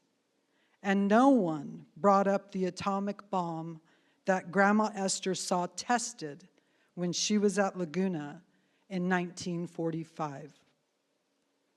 The story she told about her life leading up to the war and the atomic bomb went like this. She and Grandpa Ed, who was half Quetzan Yuma and half Shoshone Paiute, met at Indian boarding school in Phoenix. Soon after, they married, and the agreement between Grandma's people and the railroad led Grandpa to take a job at the Laguna Colony in Winslow, Arizona. By the late 1930s, hundreds of Laguna people were living there, in boxcars converted into housing. The job site was close to Laguna, and families from the colony could go home for holidays, feast days, and weekends. It was a happy time. Many of Grandma's relatives lived at the colony, and babies born there were affectionately called boxcar babies. My father wasn't due to be born until January 1942. But when Grandma Esther heard that Pearl Harbor had been attacked, she went into premature labor.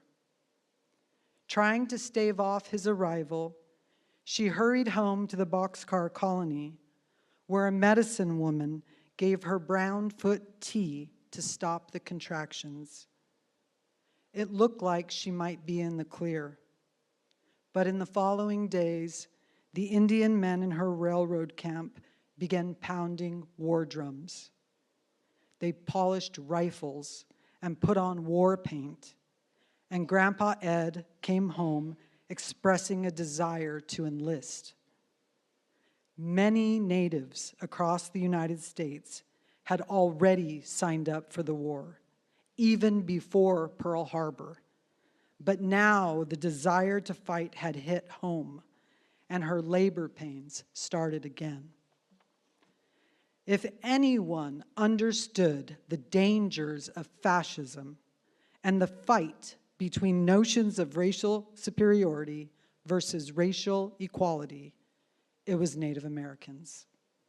My grandparents understood World War II as a life or death struggle for the very freedoms they had been hoping to attain for many generations: the right to local democracy, cultural independence, and Native religions. Thank you.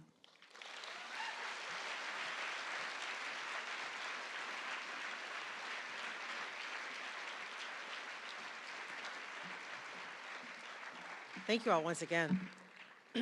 All right, final category. Finally, it is my pleasure to introduce the finalists for the 2024 National Book Award for Fiction. Pemi Aguda, Kaveh Akbar. You had to get that out. I understand that. I understand that. Percival Everett, Miranda July, and Hisham Matar.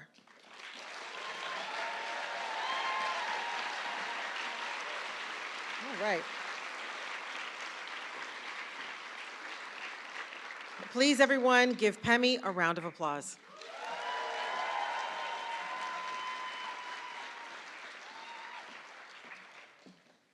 Hello. I'll be reading an excerpt from a short story called The Hollow. As the woman stowed her son in cupboards to save him from his father's cruelty, under beds, behind chairs, she wondered, what is a house but a large handbag with many hidden zippers and pockets? The woman who lived in the large handbag with many pockets made a plan. She sold Ashoebi in Balogo, saving all the profits, every tip. She sold ofada rice at church events, the sun darkening her skin, firewood smoke staining her lungs. She opened a bank account, hid the multiplying money from her husband, whose character grew weaker, and the power in his swings and words stronger. She bought land in a part of Lagos that wouldn't become popular for another 18 years, a part she had to access on foot because the closest bus stop was 20 minutes away. She hired an eager draftsman, and when it was time to build, she oversaw the project herself, breathing her fear into the foundation, sweating her resolve into the concrete walls. She rinsed herself at the site so her husband wouldn't smell new beginnings on her. Soon, no more, She chanted in her head every night he added a scar to her skin. Every night she added a terrified scream to her son's memory. When the last shingle was nailed to the roof, the woman put her son on her back and left, taking nothing else. That first night, they slept on the bare floor, burrowing into each other. A house is freedom. A house is an escape. This one sensed their dread, their relief, and stood vigilant, ready to protect.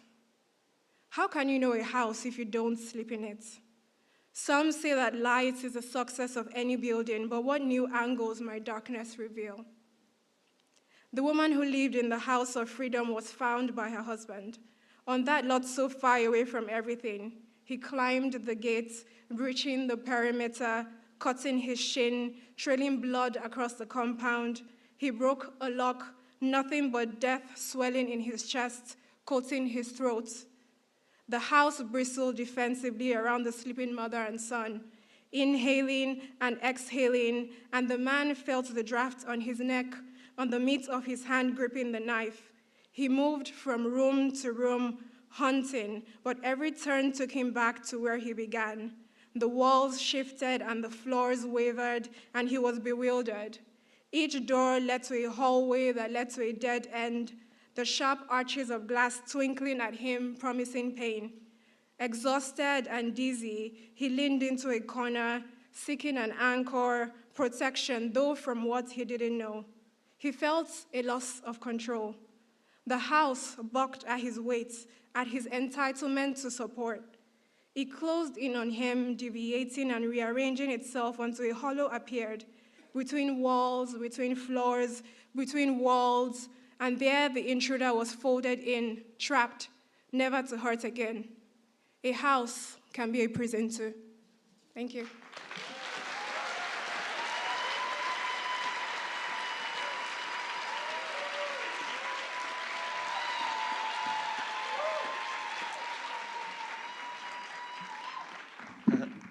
I found my spouse. Thank you all for being here. Thank you for the gift of your attention. It's a measure of time, which is your most irreplenishable resource, and I'm grateful for it sincerely.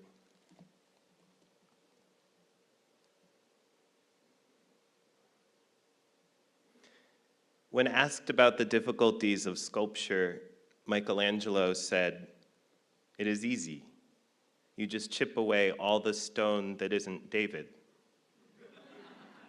It's simple to cut things out of a life. You break up with a shitty partner, quit eating bread, delete the Twitter app. You cut it out, and the shape of what's actually killing you clarifies a little. The whole Abrahamic world invests itself in this promise. Don't lie, don't cheat, don't fuck or steal or kill, and you'll be a good person. 8 of the 10 commandments are about what thou shalt not. But you can live a whole life not doing any of that stuff and still avoid doing any good. That's the whole crisis, the rot at the root of everything. The belief that goodness is built on a constructed absence, not doing. That belief corrupts everything, has everyone with any power sitting on their hands. A rich man goes a whole day without killing a single unhoused person and so goes to sleep content in his goodness. In another world, he's buying crates of socks and Cliff Bars and tents, distributing them in city centers. But for him, abstinence reigns. I want to be the chisel, not the David. What can I make of being here? And what can I make of not? Normal people think of recovery as a kind of abstinence. They imagine us sitting around white-knuckled, sweating as we count our hours, trying desperately to distract ourselves enough to not relapse. This is because for normal people, drinking is an activity, like brushing their teeth or watching TV. They can reasonably imagine excising drinking like any other activity without collapsing their entire person. For a drunk, there's nothing but drink. There was nothing in my life that wasn't predicated on getting drunk, either getting fucked up itself or getting money to get fucked up by working or slinging this drug for that drug or that drug for cash. Getting sober means having to figure out how to spend 24 hours a day. It means building an entirely new personality, learning how to move your face, your fingers. It meant learning how to eat, how to speak among people, and walk, and fuck, and worse than any of that, learning how to just sit still. You're moving into a house the last tenants trashed. You spend all your time ripping up the piss carpet, filling in the holes in the wall, and you also somehow have to remember to feed yourself and make rent and not punch every person who talks to you in the face. There's no abstinence in it. There's no self-will. It's a chisel. It's surrender to the chisel. Of course you don't hope to come out a David. It's miracle enough to emerge still standing on 2 feet.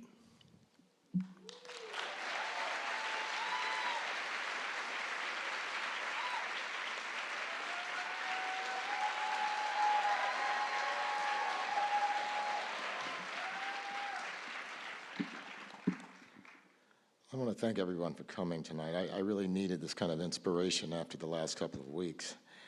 And if we kind of need each other right now. If you don't remember a word I read, remember this. Hope is not a strategy.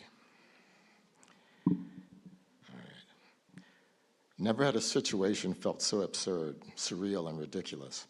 And I had spent my life as a slave. There we were, 12 of us, marching down the main street that separated the free side of town from the slave side. 10 white men in blackface, 1 black man passing for white and painted black, and me, a light brown man painted black in such a way as to appear like a white man trying to pass for black. The storefronts, a bank and a store and such, all looked flat and without depth, like I could just kick them over. It occurred to me that there was no telling which side of the town was free and which was slave. Then I understood that it really didn't matter. We marched in step, then fell into a cakewalk stagger. Emmett belted out a song line, and the rest of us repeated it. Lottie, Lottie, slap that mule, slap that mule. Lottie, Lottie, slap that mule. Massa keep his corn in an old brown keg. Massa keep his corn in an old brown keg. Massa's chillins run to school, act the fool. Massa's chillins run to school, act the fool. Old Miss chase him with her wooden leg. Old Miss chase her with her wooden leg. White people came out and lined the street, smiling and laughing and clapping. I made eye contact with a couple of people in the crowd, and the way they looked at me was different from any contact I had ever had with white people. They were open to me, but what I saw, looking into them, was hardly impressive. They sought to share this moment of mocking me, mocking darkies, laughing at the poor slaves with joyful, spirited clapping and stomping. I looked at one woman who might have been intrigued by me or taken with me, the entertainer. I saw the surface of her, merely the outer shell, and realized that she was mere surface all the way to her core. The auditorium was part of the town hall. In fact, it appeared very much like a courtroom. I had once been in one, as I had been sent to deliver lunch to Judge Thatcher. We marched and sang our way into the stage and belted out songs. As Emmett, Cassidy, and even Norman had stated, I learned the songs quite quickly, at least enough to sing them on the choruses. It was actually painful to watch, those white faces laughing at me, laughing at us. But again, I was fooling them. Thank you.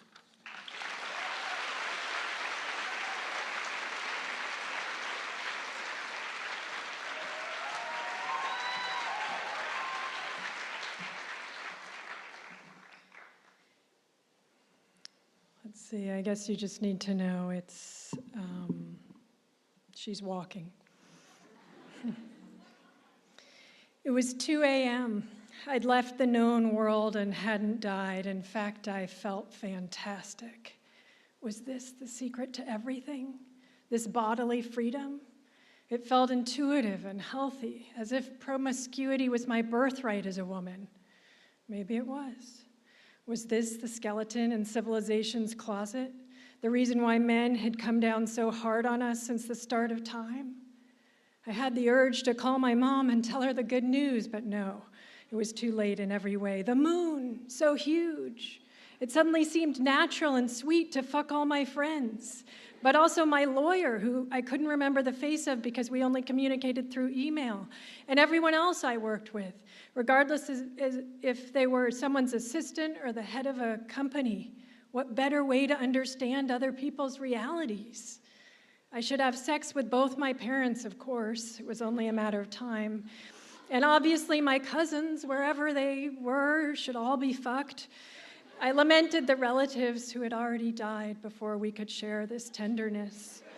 Children weren't part of this, but the parents of Sam's friends should be brought in, especially the mothers I had nothing in common with. Fisting would cut right through the politesse.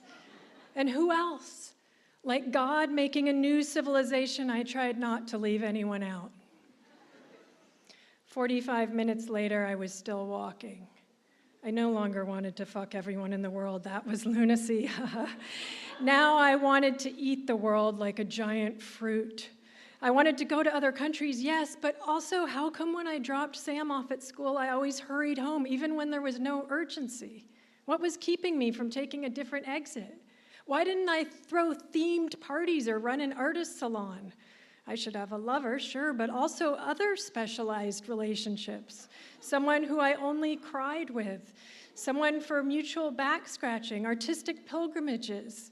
I could be the part-time child or pet of a lonely adult. How interesting for both of us. And each of these people could be anyone from any walk of life. I had always done this kind of thing, but in secrecy, Davy, or in my work, harmless make-believe, or while belittling myself, what a kook, when really this was no trifling matter. A person with a journeying, experimental soul should be living a life that allowed for it. The past wasn't my fault. Of course, I'd been using prefab structures, not knowing any better, but now I was older and could see my new path clearly, extending from tonight and ending when I died. I get it, I whispered into the darkness, and thank you, I added, because we hadn't talked in a while.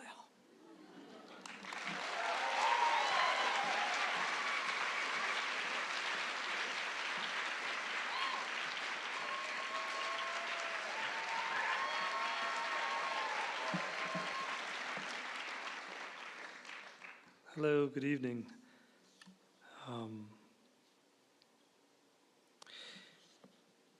It is, of course, impossible to be certain of what is contained in anyone's chest, least of all one's own or those we know well, perhaps especially those we know best.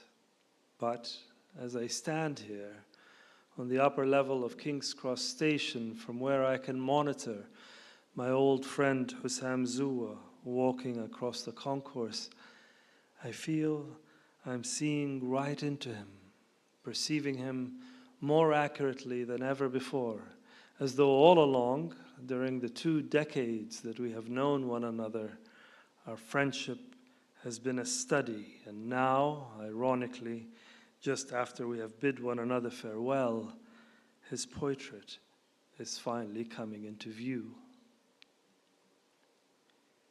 And perhaps this is the natural way of things, that when a friendship comes to an inexplicable end, or wanes, or simply dissolves into nothing, the change we experience at that moment seems inevitable, a destiny that was all along approaching, like someone walking towards us from a great distance, recognizable only when it is too late to turn away. No one has ever been a nearer neighbor to my heart. I'm convinced, as I watch him go to his train for Paris, that city where the two of us first met so long ago and in the most unlikely way, that he is carrying, right where the rib cages meet, an invisible burden, one, I believe, I can see from this distance. When he still lived here in London, hardly a week would pass without us taking a walk either through the park or along the river. We sometimes got into a debate, usually concerning an obscure literary question. Arguments that, perhaps like all arguments, conceal deeper disagreements. I would sometimes, to my regret, for the gesture has always displeased me, tap my forefinger on his chest and let my palm rest there for a fleeting moment, as though to keep whatever it was that I believed I had placed there stable. And I would once again take note of the distinct pattern of his ribs, the strange way his bones protruded, as if in constant expectation of an attack. He does not know that I am still here. He thinks I have left, rushed off to the dinner engagement I told him I was already late for. I'm not sure why I lied. Who are you eating with? He asked. No one you know, I said. He looked at me then as if we had already parted ways, and the present was the past. I standing at the shore, and he on board the ship, sailing into the future. Thank you.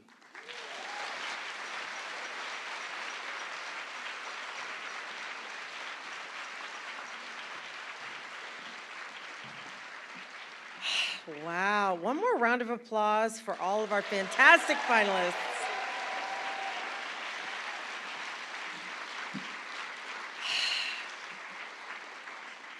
What a tremendous, tremendous gift you all have given us this evening. Thank you so much.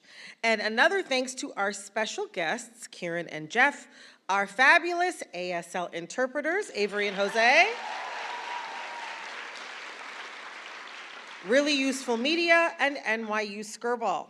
A friendly final reminder that all of these incredible books are available for sale in the lobby until 10 p.m. Like another 43 minutes, just to put a little finer point on it. With thanks again to McNally Jackson Books. One more huge thank you to the National Book Foundation and to the NYU Creative Writing Program for making this evening possible, and to our wonderful audience, all of you out there.